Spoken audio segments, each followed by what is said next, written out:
కాకపోతే సార్ ఇదివరకు పొద్దున్న లెగిస్తే అన్నపూర్ణలో ఒక ఓపెనింగ్ ఉండేది. సారథిలో ఒక ఓపెనింగ్ ఉండేది. రామానాయుడులో ఒక ఓపెనింగ్ ఉండేది. ఓపెనింగ్‌లతో కళకళలాడిపోయేది ఇండస్ట్రీ.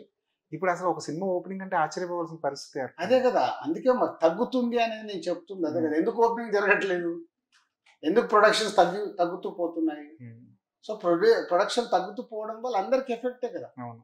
ఆర్టిస్ట్‌లకి, టెక్నీషియన్స్‌కి, డైలీ కార్మికులకి వీళ్ళందరికీ తగ్గుతూ వస్తుంది. ఎందుకు తగ్గుతూ వస్తుంది? ఇక్కడ పెట్టిన డబ్బు రావట్లేదు. అవును. నిర్మాతకు గాని, డిస్ట్రిబ్యూటర్‌కి గాని, ఎగ్జిబిటర్‌కి గాని. రావట్లేదు అన్నప్పుడు వీళ్ళకి కూడా సిస్టమ్‌లో దెబ్బతింటుంది. ఎగ్జిబిటర్ ఇవాళ వరెస్ట్ స్టేజ్‌లో ఎందుకున్నాడు? మే 1కి ఒక సినిమా ఆడింది హిట్. మే 9కి ఒక సినిమా వచ్చి బాగానే ఉందనిపించింది సింగిల్. ఆడింది నాట్ బ్యాడ్. ఆ అవును. సినిమా 2 రెవెన్యూ చేసుకున్నాయి. మే 9 తర్వాత ఇప్పుడు రిలీజ్ అయిన 'కుబేరా' వరకు ఎన్ని వారాలు? అవును. దాదాపు 6 వీక్స్. No film. వచ్చిన సినిమాలు ఆడలేదు. సో, ఆడిన హిట్ 10 రోజులతో ప్యాకప్ అయింది. ఆడిన సింగిల్ 10 రోజులతో ప్యాకప్ అయిపోయింది. ఇంకా సినిమా ఏది? ఇది మన బాధ. Peak summer.